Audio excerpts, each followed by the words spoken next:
Vamos a tener una entrevista con David Peña, el maxi abogado David Peña. Los molestamos allá a David, a ver si se podía incorporar, porque en los debates y en la argumentación que hay sobre la reforma al Poder Judicial, el día de ayer el el senador, perdón, Ricardo Anaya, ex candidato a la presidencia de la República, tuvo una intervención que pareciera una intervención pues bastante sólida. Se la vamos a pasar y le preguntamos a David Peña, le preguntamos a Federico. Federico no podía porque está en un foro o algo y nos mandó las fotos, no se podía conectar. David Peña sí, a quien le damos la más cordial bienvenida, mi querido Maxi abogado. David, buenos días. Hola, mi querido Ernesto, estoy por acá. Otra vez con audio porque a estas horas ya me agarran en movimiento. Entonces ya no puedo conectar la cámara, pero acá ando. No, no te apures, David. Mira, si te parece, David, vamos a pasar el audio completo de Ricardo Anaya, que nos parece, bueno, a mí me parecía una argumentación sólida, pero también reconozco mis limitaciones en materia legislativa y en la argumentación jurídica que está haciendo ahí también Ricardo Anaya. Y por eso te agradecemos, David, que aún en trayecto nos tomes la llamada y para que la audiencia pues tenga el mapa completo, escuchamos a Ricardo y luego vamos contigo, ¿te parece? Dale, dale. Órale, pues escuchemos a Ricardo Naya. O sea, ¿por qué venimos aquí a leer discursos, a puro monólogo, a discursos ideológicos? ¿No es nuestra responsabilidad legislar a conciencia? Yo tengo mucho respeto por todas y por todos ustedes y he escuchado con atención sus posicionamientos y de veras no entiendo cómo es que van a votar a favor de esta legislación secundaria. Yo quisiera, si me lo permiten, dividir mi intervención en dos partes. La primera, hacer referencia a los vicios, a los problemas que esta reforma arrastra desde la reforma constitucional.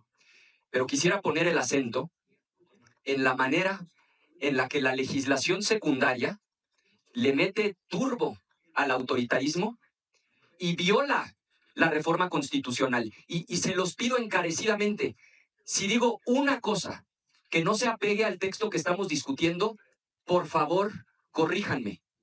Los tres vicios que arrastra esta reforma de la reforma constitucional coinciden en el corazón de la reforma, que es tomar el control del Poder Judicial. Primero, porque Morena, a través del Ejecutivo, del Legislativo y también del Judicial, tiene el control total y absoluto de todas y cada una de las candidaturas. Es decir, están engañando a la gente diciendo que van a poder votar de manera libre, directa y secreta, porque ustedes van a definir quién aparece en la boleta. No va a haber una persona en la boleta que no esté palomeada por ustedes. Y si alguien dice que es falso, levanten la mano, digan, pido la palabra para rectificar hechos y tengamos un debate civilizado sobre el texto. Segundo, porque el día de la elección, y lo confirmó ahora el presidente de la Comisión de Estudios Legislativos y el propio texto, la elección es por circuito judicial. En el circuito judicial de la Ciudad de México va a haber 2,160 candidatas y candidatos para elegir a 344 personas. Y ustedes siguen sin dar una explicación razonable de cómo va a ocurrir eso en la realidad. Y tercero, como ya se dijo, crean un tribunal de disciplina que la legislación secundaria, por supuesto, no matiza y que tiene la facultad de destituir a cualquier juez, a cualquier magistrada o magistrado de tribunal colegiado de circuito. Eso acaba con la independencia del Poder Judicial. Van a tomar el control total y absoluto del Poder Judicial. Y claro que hace falta una reforma al Poder Judicial, pero así no, compañeras y compañeros. Pero además, lo que van a votar hoy, por favor, comparen el artículo 96 que ustedes mismas, ustedes mismos votaron de la reforma constitucional con el 500, numeral 8, de lo que hoy van a votar. Porque el 96 establecía un procedimiento que ya de por sí era un agandalle. Decía el 96, se registran quienes quieran ser juezas o jueces de distrito. Paso número 1. Paso número 2, el comité de evaluación reduce la lista, en el caso de jueces de distrito, a 6 personas. Paso número 3, lo dice el 96, mediante insaculación se elige a 2 personas y esas serán las propuestas del Ejecutivo. Procedimiento similar en el Legislativo. Eso decía el 96. Y ahora en el 500, numeral 8, cambiaron el proceso. Si eso ya era un atropello, lo que ahora están planteando, de veras es un insulto. Lo que ahora plantean en el 500, numeral 8 es, primero se registran quienes quieran participar, paso 1. Paso 2, se reduce la lista a 6. Y fíjense nada más lo que agregaron. Ya no pasa directo a la insaculación. Se lo turnan al poder correspondiente. En el caso del Senado, ustedes tienen la mayoría, para que ustedes validen los nombres que de acuerdo al comité de evaluación resultaron en los mejores lugares y solo después de su evaluación pasan a la insaculación. Es decir, no nada más es un atropello brutal, es que es una contradicción lo que aquí ustedes quieren votar hoy con lo que dice la Constitución. Y si estoy faltando a la verdad, vean la cantidad de asesores que hay aquí. ¿No pueden leer el 96 y el 500 numeral 8? O sea, ¿por qué venimos aquí a leer discursos, a puro monólogo, a discursos ideológicos? ¿No es nuestra responsabilidad legislar a conciencia? Y dice la senadora, contéstele a alguien. Miren que les regalo mi tiempo.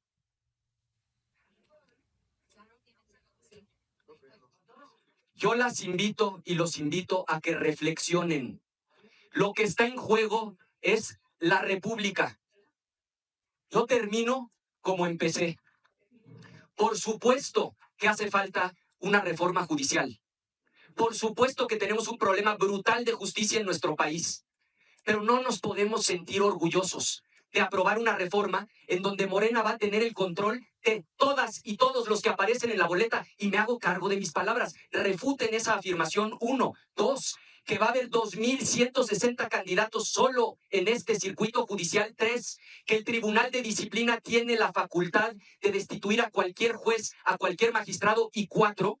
Que si ya el 96 era un atropello, el 500, numeral 8, implica que inclusive por encima del comité de evaluación que tanto prometieron, que era el que se iba a encargar de darle transparencia, de elevar el nivel de la contienda, ahora lo que define el comité de evaluación, los 3 poderes que ustedes tienen o control directo o mayoría para vetar, van a poder objetar antes de la insaculación. De veras, los invito, está de por medio el país. Es cuanto. Me recordaba, David, lo que decías el lunes pasado, que cuando a veces dices coincido con tal personaje, pues no me gusta y me desagrada coincidir, pero pues a veces pasa. ¿Y qué decir ahorita de esta argumentación que además llamaba la atención, ¿no? Porque decía Ricardo Anaya, porque estaban ahí la gente de Morena y de los otros partidos, y pues decía, refútenme, y todos callados, y una senadora diciendo, pues díganle algo, y nadie dijo nada. David Peña, todos se quedaron calladas y callados, y claro que cuando uno ve escenas así, pues dices, bueno, Houston, tenemos un problema. David, ¿qué decía al respecto? David, no te escuchamos. David, no te escuchamos.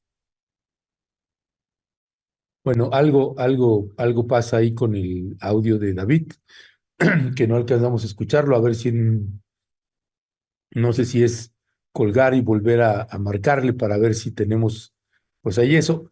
Mire, yo sé, y pues aquí, si hay algún medio que ha sido súper crítico con este personaje, Ricardo Anaya, pues hemos sido nosotras y nosotros acá en Rompeviento TV, pero seguimos en este ejercicio de pensar por nosotras y nosotros mismos y pues el poder dialogar y debatir de forma inteligente con datos, con información y bueno, ojalá ahorita podamos reconectar a David Peña para que pues nos coloque él también sus ángulos, la mirada de David, que siempre será útil. Quedamos de ver si Federico, si no podía ahorita conectarse, porque ya nos mandó fotos que está ahí en un encuentro, en un foro, no puede, pero a ver si a las 3:15 de la tarde podemos también tener la charla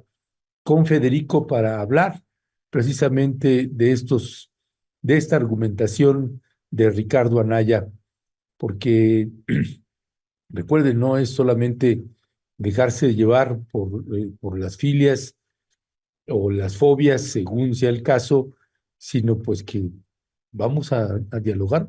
¿Por qué no vamos a debatir y por qué no vamos a escuchar a quien, un personaje que más allá de que nos caiga bien o mal, pues es una enorme diferencia escuchar a Ricardo Anaya que escuchar a Lili Telles, por ejemplo, que pues no dice prácticamente nada más que insultos, no argumenta absolutamente nada.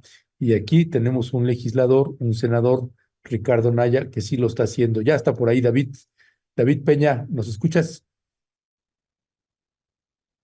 Ay, no me digas que se volvió a caer. Bueno, estamos teniendo problemas ahí para contactar a David Peña y que nos pueda colocar precisamente los ángulos y las miradas. Yo sé que ver a Ricardo Anaya, pues a muchos les provoca ahí gastritis, etcétera, pero démosle una oportunidad a la palabra, y no se vaya nada más con el personaje, sino con la fundamentación, con la argumentación. Dice Dice Marcela Vargas Peña, yo pido que les hagan un examen a los de Morena a ver si de verdad han leído la reforma. Marichuy, coincidir de plano, no está tan mal el canalla, dice, pues sí, pues recuérdense que se le quedó ese apodo después de los dichos del presidente Andrés Manuel López Obrador. Dice Fernanda, ¿y ahora de dónde salió el interés de la justicia a Anaya? ¿Justicia de quién hablan? No sé de qué están hablando. Si antes votó por las nefastas reformas de Enrique Peña Nieto, sí, por todas, por las 13, esas reformas que tanto daño nos hicieron y que todavía estamos pagando las consecuencias y que Ricardo Anaya jugó un papel fundamental y preponderante en la aprobación de cada una de esas reformas estructurales del año 2013. Ese es un tema, pero no se vaya con eso, es la argumentación, estamos en contra, estamos a favor o no, porque lo dijo Ricardo Anaya, pero estamos hablando de la argumentación, no de el personaje. Dice Mónica Maldonado López, lo que pasa que el Poder Judicial les afecta a a la legislación de sus negocios propios y se vuelven cabilderos de empresas y no en representantes de los ciudadanos. También coincidimos mucho con eso. Dice Ernesto, puedes preguntarle a Hamlet Almaguer, fue el otro que también le llamamos, no podía Hamlet, vamos a ver si en la tarde también puede, para hablar precisamente con el ex diputado Hamlet García Almaguer. Fue el primero que buscamos, créanme, porque es alguien bastante sólido y con mucho conocimiento, se ha metido de lleno en la reforma al Poder Judicial como ningún otro elemento de Morena. Honestamente, desde nuestro punto de vista, es el morenista, lástima que no sea legislador, que lo haya, Mario Delgado lo haya dejado fuera en ese sentido, pero desde nuestro punto de vista es el abogado de Morena que más fundamentos y argumentos sólidos tiene sobre eso. Y pues claro que cómo no lo íbamos a buscar, no podía precisamente porque está metido en el tema y están ahorita trabajando unos documentos, pero veremos si en la tarde también es posible, también con Federico Anaya. ¿Qué pasó con David? ¿Se pudo o no se pudo? No, creo que tiene problemas de red y la llamada manda directo a buzón. Újale, pues bueno, no estamos pidiendo, este, pero bueno, pues la idea es esa, pues que tanto usted como nosotros y nosotras, pues que podamos escuchar, que podamos pues pensar por nosotros mismos, decir, a ver, aquí hay un planteamiento serio, está desafiando a las y los legisladores, senadores y senadoras de Morena. Dice, si estoy equivocado, si estoy mintiendo en algo, le doy mi tiempo y guarda silencio y pide que le responda a alguien y todos callados los de Morena y la senadora le dice a alguien díganle algo y nadie dice nada, pues caray, pues cómo no vamos a reparar en eso. Nos parece que es algo bastante delicado y que se tiene que debatir y seguir debatiendo. Si usted me pregunta, ¿usted quiere que se vayan todas las ministras y todos los ministros que están actualmente? Sí, que los magistrados también, jueces, miren, nos ha tocado estar en varios juicios y de hecho recientemente estuvimos en uno hace pocos días y nada más de ver cómo se mueven, cómo se conducen las secretarias de acuerdo, o los secretarios de acuerdo, jueces y todo, dices, híjole, pues de hecho sí les decíamos, por eso es importante la reforma al Poder Judicial, porque el nivel de corrupción y de injusticia no es grande, es infinito, y cómo no vamos a querer que haya una reforma y pues resetear a los ministros, resetearlos a todas y a todos y que se pueda elegir. ¿Cómo no vamos a estar de acuerdo? Claro que sí.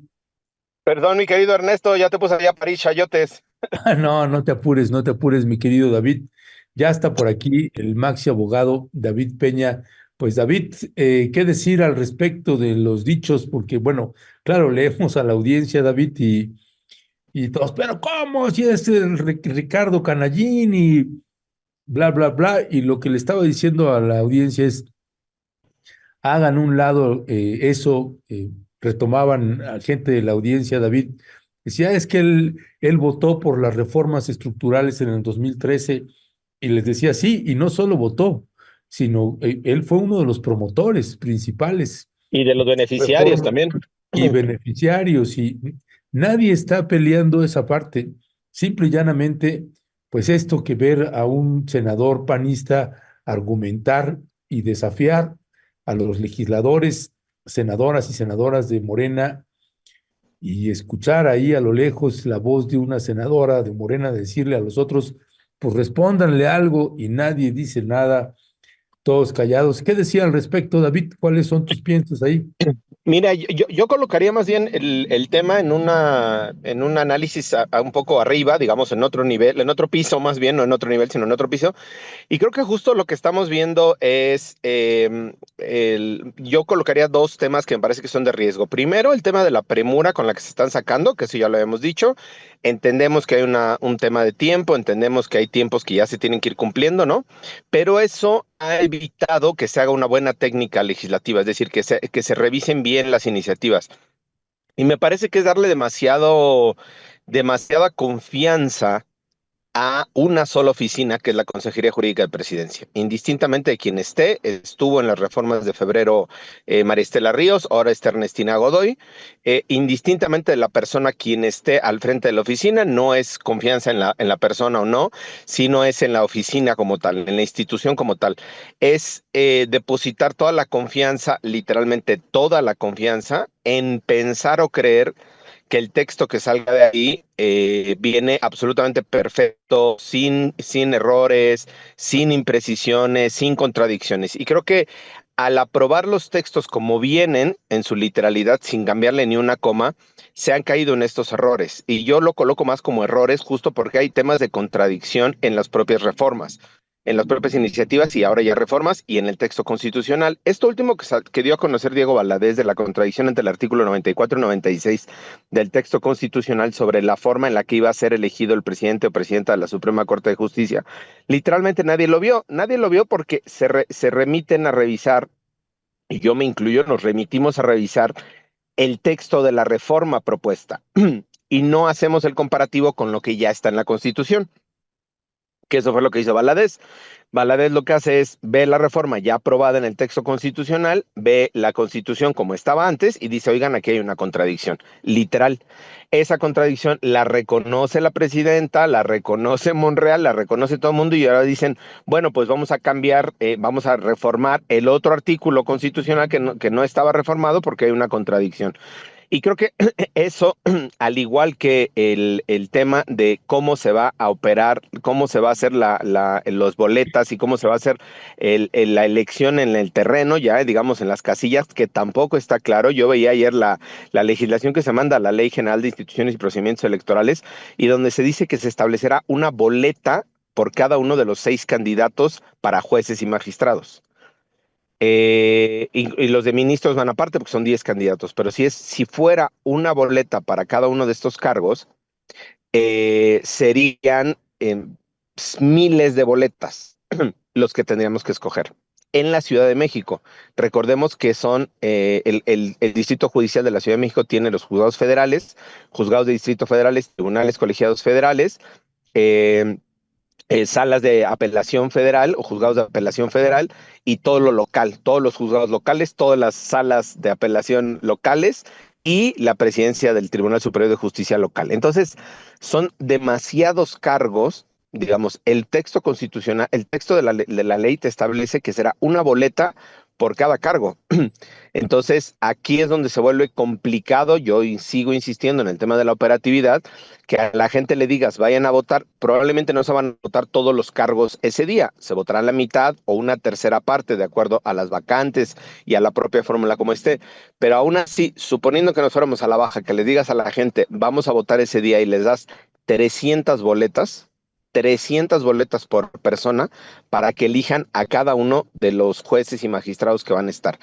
Creo que sigue siendo, o sea, muy complicado, no se ha aterrizado. Pensé que en la legislación secundaria se iba a hacer una suerte de planillas o algo. No está claro tampoco en la legislación secundaria. Entonces creo que ahí, insisto, o yo lo achacaría más bien a un tema de la premura. El acelere que traen para aprobar todo sin cambiarle ni una coma, insisto, es darle demasiada confianza y demasiada credibilidad a la Consejería Jurídica de Presidencia, como si no pudieran cometer estos errores. Y siguiendo ahora ya con el punto específico que dice Ricardo Anaya, revisaba yo el texto y efectivamente en el artículo constitucional te establece un procedimiento y te dice que las personas se inscribirán, el Consejo de Evaluación de cada uno de los poderes hará una revisión y si de esa revisión ellos califican las 10 personas mejor evaluadas, por ejemplo, para un juez, pongámosle el más sencillo, un juez local, un juez federal, que tendrían que ser, el juez federal tendría que estar propuestas de cada uno de los poderes, ya lo habíamos visto, y que en el caso de un juez federal, 2 propone el Senado, 2 propone presidencia y 2 propone el propio Poder Judicial. La persona del Consejo de Evaluación del Poder Judicial o de la Presidencia, por ejemplo, el Poder Judicial, el Comité de Evaluación de la Presidencia de la República, recibe 20 propuestas para ese cargo. Entonces lo que hace es califica los 10 mejores, eso viene en el texto constitucional, y de esos 10 mejores los mete a una tómbola, literal, decir, estos cumplen con el perfil de idoneidad, capacidad, tienen experiencia, cumplen los requisitos legales, estos 10, digamos, de los 20 o 30, los que se hayan inscrito, y de esos 10 yo saco de una tómbola los que le propongo al Ejecutivo yo como comisión de evaluación, como comité de evaluación, le pongo al Ejecutivo para que el Ejecutivo a su vez lo mande al Senado. Es decir, yo saco de esas pelotitas de 10, yo saco las dos que voy a proponer y yo como comité de evaluación le digo al Ejecutivo, fíjate que para el juzgado primero de distrito, quienes salieron, quienes cumplieron los requisitos, quienes cumplieron los requisitos legales, quienes tienen la experiencia y quienes salieron en la tómbola son estos dos. Entonces tú remites estos nombres al Senado de la República como propuesta tuya. Así está el procedimiento en el texto constitucional. Yo en algún momento hacía una crítica porque hay un texto de un artículo en donde dice que puede haber dos personas, o sea, puede haber una misma persona nombrada por dos poderes, por el poder legislativo y por el poder judicial o por el poder ejecutivo.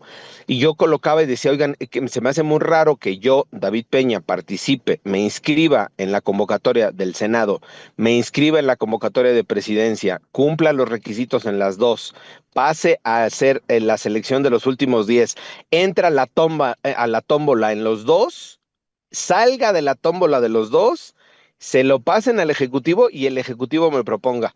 Entonces yo les decía, es muy complicado que en esta suerte de procedimiento pues se den una coincidencia de nombres.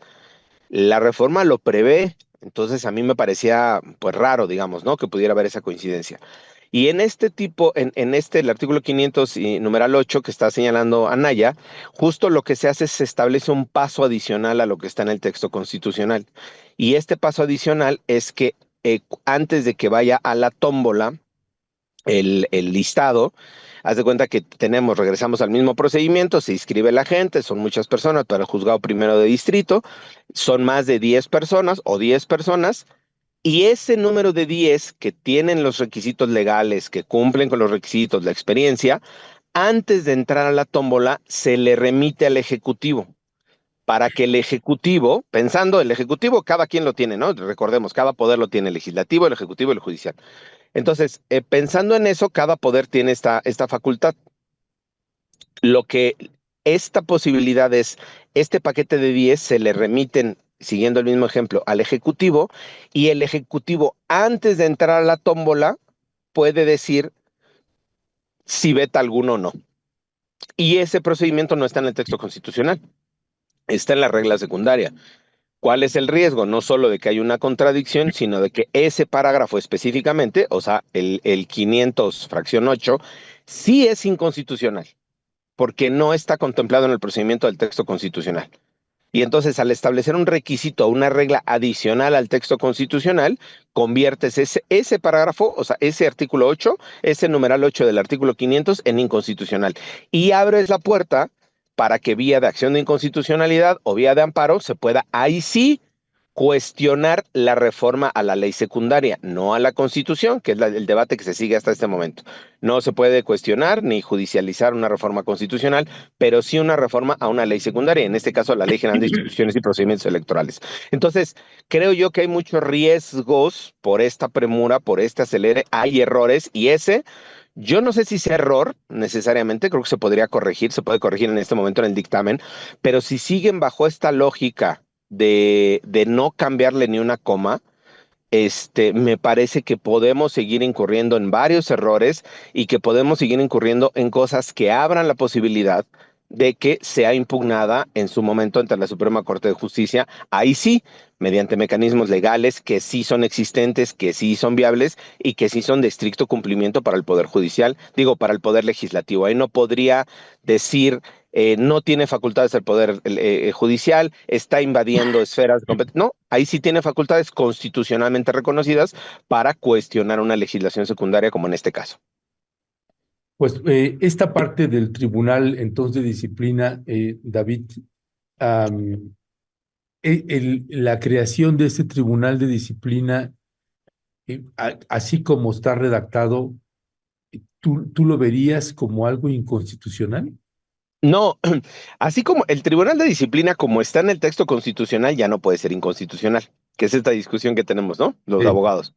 Ajá. El Tribunal Constitucional está y ya está. O sea, eso no Ok. hay forma de que se pueda impugnar. ¿Cuál es el tema que preocupa? Ahí llegamos, creo que diría Vilchis, tiene razón, pero exagera. ¿no? Anaya, Pero ¿no? son las facultades que se le están dando al tribunal. Exactamente, son las facultades que ya se le dieron al Tribunal de Disciplina Judicial. Y ahí, ¿cuál es digamos, el riesgo? Que al final es un tribunal que ejerce sanciones administrativas, porque las sanciones penales le tocan a la Fiscalía General de la República, ejerce sanciones administrativas y esas sanciones administrativas normalmente están sujetas a recursos judiciales, apelación, amparo, a revisión, a inconformidad, a queja, a todo un paquete de recursos judiciales que están para cualquier tipo de decisión de orden administrativo y también penal, pero centrándonos en el ejemplo, cualquier tipo de sanción administrativa. En este caso, una vez que te sanciona el Tribunal de Disciplina, la única posibilidad de recurrirlo es ante el propio Tribunal de Disciplina. Por Mm. eso, digamos, el riesgo es un magistrado o un magistrado del Tribunal de Disciplina o una comisión, porque se pueden crear comisiones al interior del Tribunal de Disciplina, te sanciona. No son los 5 en pleno, es 1 o 2 en una comisión o en un proyecto, digamos, como igual como están los proyectos de la Corte. Un magistrado te emite una sanción administrativa y tu único recurso de inconformidad es frente al propio pleno del Tribunal de Disciplina. Entonces, sí se convierte en una superautoridad que no está sujeta a ningún control del propio Poder Judicial ni a ningún control constitucional más que, obviamente, las reglas que se establezcan, los procedimientos que se establezcan previamente.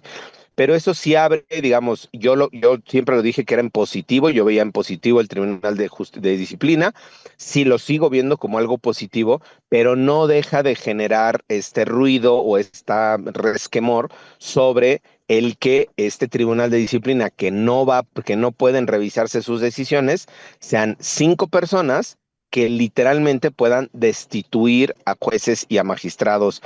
Y no lo pienso un poco por la audiencia, porque él va a decir, claro, porque son corruptos y qué bueno que los corran, claro, pero ahora le estamos desconfiando a 5 personas que tampoco sabemos en este momento quiénes son, se podrán definir en su momento, tampoco sabemos los perfiles, tampoco sabemos la influencia que tengan, tampoco sabemos si tienen vínculos o no de corrupción o no, probablemente se revisen los procedimientos, ¿no?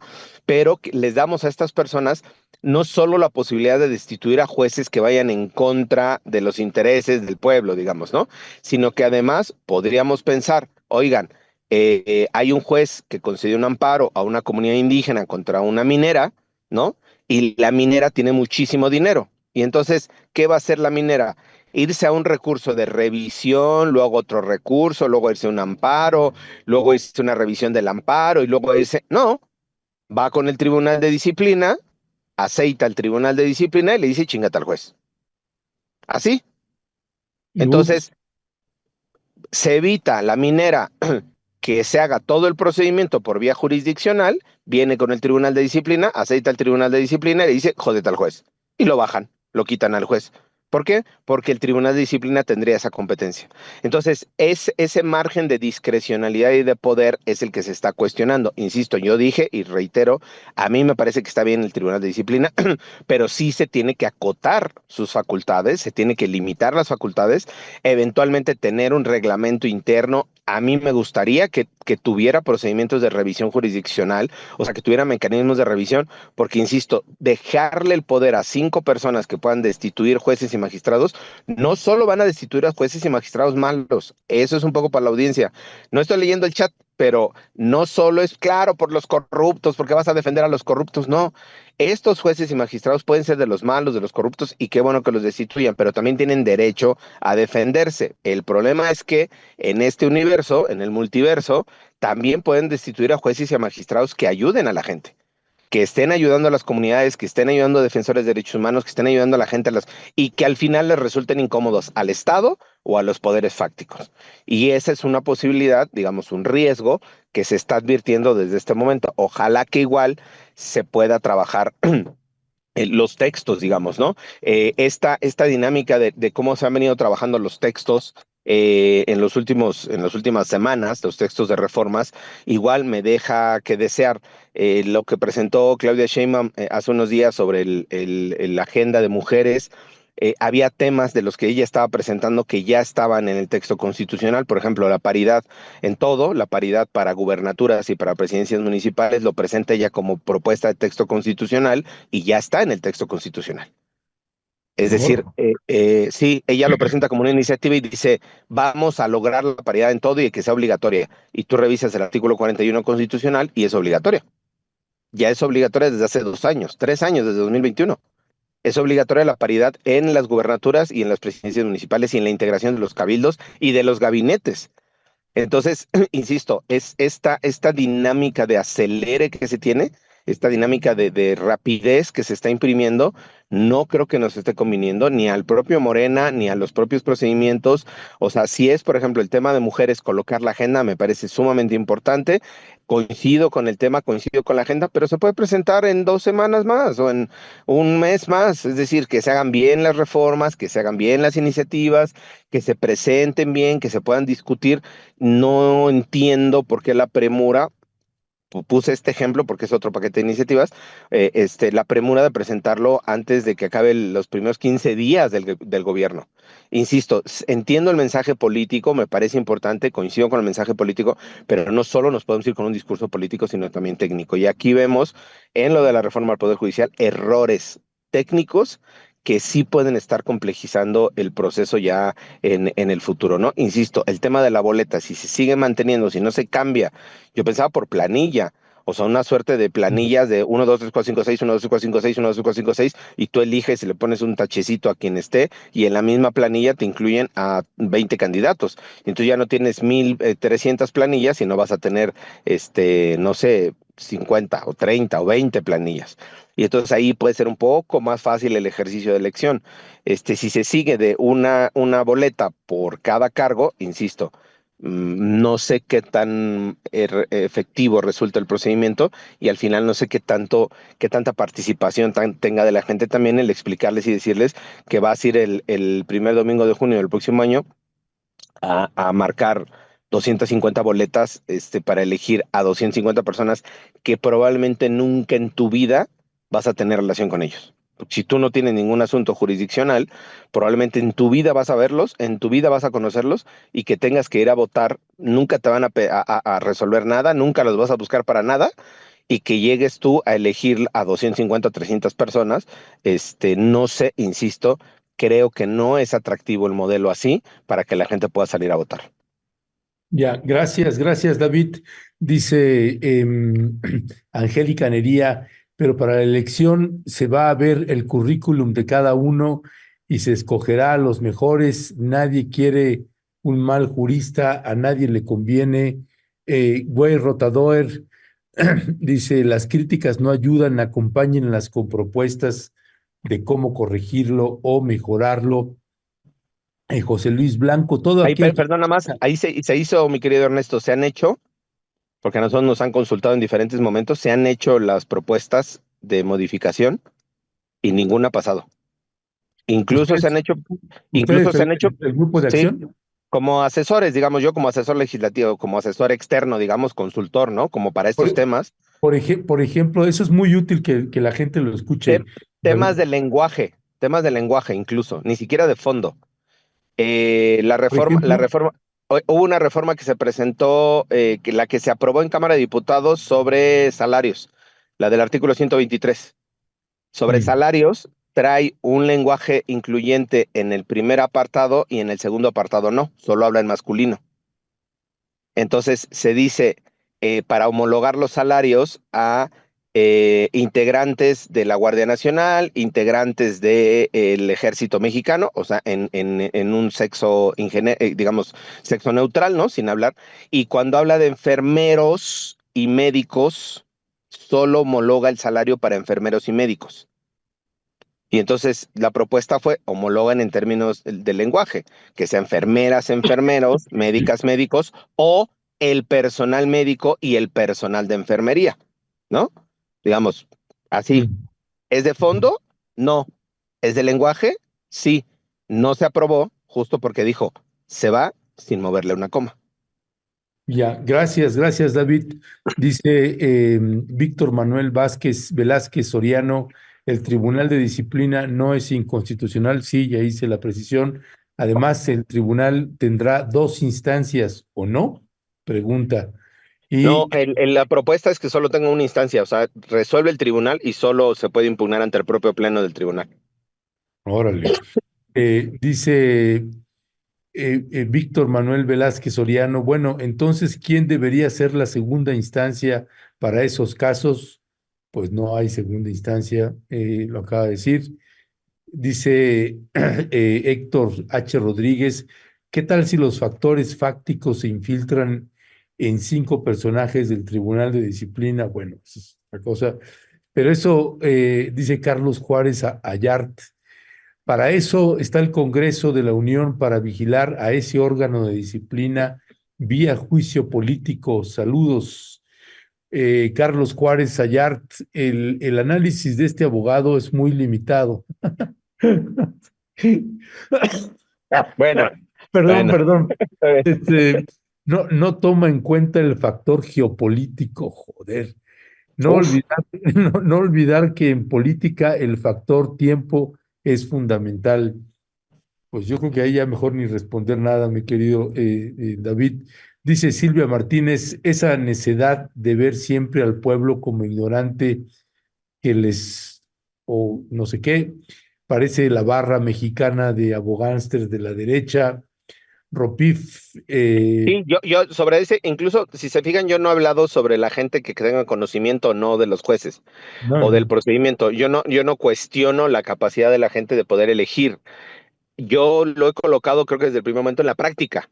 Nada más, ¿es práctico ir ese día y marcar 300 boletas? A mí me parece que no es práctico. No es por ignorancia, por practicidad. Si a la gente le parece que es práctico votar 300 boletas ese día, pues está muy bien, cada quien. Pero a mí me parece que es impráctico. Así como está planteado, es impráctico. Yo solo lo he colocado desde la practicidad y operatividad, no en cuanto al desconocimiento, la ignorancia, la gente que va a saber elegir. No, no, no. Parece que la gente tiene la capacidad de discernir, de elegir, de seleccionar, de tener información. Solo yo insisto, es atractivo, es interesante ir a marcar 300 o 400 boletas ese día por persona. ¿Cuánto se va a tardar la persona en marcar 300 o 400 boletas ese día? Insisto, a mí me parece que es un tema práctico no menor. sí, y vaya, vaya que si no. Y bueno, mire, ya nada más para despedir al buen David Peña, imagine usted, haga el ejercicio que en algunos años regresa el PAN o regresa el PRI. ¿Estaría opinando lo mismo o no, estando la reforma así como está? En fin, pues creo que son nuestra tarea, nuestra chamba es precisamente colocar todos los elementos, hacer el ejercicio de pensar por nosotras y por nosotros mismos y escuchar a gente que conoce, que trabaja el tema pues desde hace ya varias décadas y este es el caso del maxi abogado David Peña. David, muchísimas gracias. ¿Con qué cierras? Gracias, Ernesto. No, pues solamente yo creo que el tema de ya se ocurrió, ya se marcó un error esto de la contradicción en la forma de elegir al presidenta de la Suprema Corte, un error en el texto constitucional, y yo encomiaría ahí más bien a que este proceso de reformas se pueda solo con un par de días más de tiempo revisar, cuadrar, corregir, cambiar. Recordemos también alguien del auditorio que decía de las propuestas, cuando se aprobó la reforma constitucional y se metió en el artículo 20 lo de los jueces sin rostro, la posibilidad de que hubiera jueces sin rostro, lo dijimos, lo reclamamos, se reclamó en el Senado, se mandó a Cámara de Diputados, se mandaron las opiniones, se dijo que estaba mal y no se cambió ni una coma. Entonces, un poco en esta lógica para la audiencia, ¿no? Que las propuestas, claro que se hacen las propuestas, no solo la crítica pública, se hacen las propuestas, digamos, a través de canales de comunicación que se tienen. El tema es que siguen en esta lógica de no moverle ni una coma al texto que viene de presidencia, o sea, al texto que sale de la Consejería Jurídica. Insisto, aquí me parece que el riesgo, y coloco ahí con eso cierro, es darle toda la confianza, toda la credibilidad y toda la experiencia y la certeza como si no, fueran infalibles a la Consejería Jurídica de Presidencia, que me queda claro, cuando menos en estas dos propuestas, pues ya hubo errores que se están identificando que se podrían haber advertido si le bajaran tantito al acelerador. Ya, pues David Peña, como siempre, muchísimas gracias, mi querido Maxi abogado. Recibe un fuerte abrazo, David, y seguimos al habla. Gracias. Gracias, mi estimado Ernesto. Un saludo al auditorio, ahí estamos pendientes. Gracias, Abrazos. gracias. Pues ese es de David Peña. Federico Anaya tiene otra mirada, otros piensos,